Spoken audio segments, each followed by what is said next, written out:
Suzuki provides one of the widest ranges of compact crossover models that any brand can deliver. Here's the company's most practical offering in this segment, the SX4 S-Cross, a contender pitched midway between very small and family-sized contenders in this class. This revised version is smarter and better connected, plus it includes a couple of much more efficient booster jet petrol power plants. In short, it's worth a second look.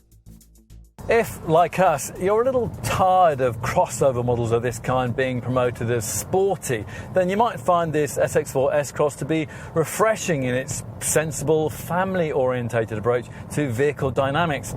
This works well with the engines on offer, headlined by a couple of efficient booster jet petrol units, both of which come in manual or automatic guises.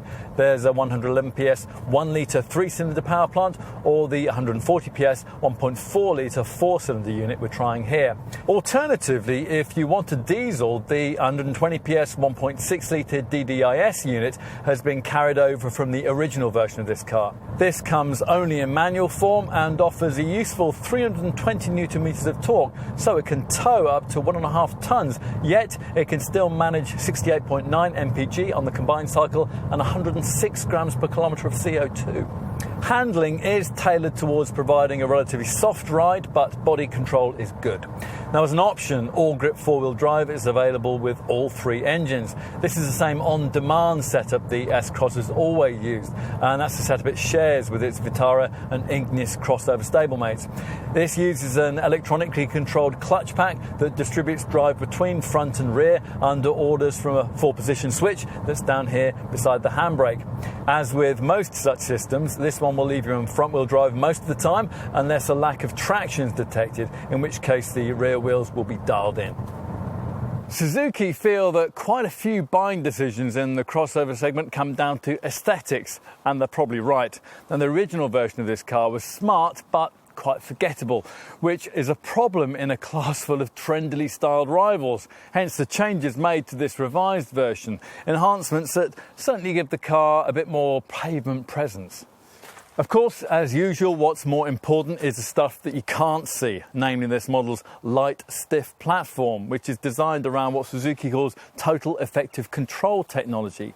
Now, this uses lots of high-strength steel to make the structure very strong, but also low in weight, which is the main reason why this S-Cross is so relatively light by class standards. Now, you do feel that lightweight when you slam the driver's door shut, which isn't ideal, but otherwise, by affordable compact crossover standards, the cabin feels quite nice, providing you're not expecting acres of slush-moulded soft-touch plastic. Suzuki really doesn't go in for that kind of finishing. Now, we approve of the brand's decision to instead spend the development budget on this 7-inch colour infotainment touchscreen that's standard above entry-level trim, and it's the kind of thing that some other rivals restrict to their priciest derivatives. So, a seat in the back. Now, here as usual in the Qashqai class, 2 adults will be fine and 3 won't be too uncomfortable at a squash, provided they're not too tall. Now, time to take a look in the boot. Now, it's about 20% bigger than the trunk you get in a smaller Super Mini-based crossover, like a Mocha, an EcoSport, a Duke, and so on.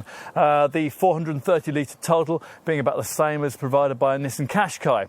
And you can make good use of the space available thanks to a neat false floor that lifts to reveal some hidden storage.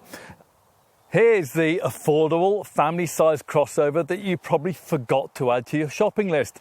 A car that's well equipped to handle the grim realities of modern family life, with its congested school runs, child-centred messiness, and weekend visits to ungrateful relatives. Now, if you don't have a lifestyle family, but you'd rather like a lifestyle car of this kind, then by all means try an S-Cross. We think you'll probably like it.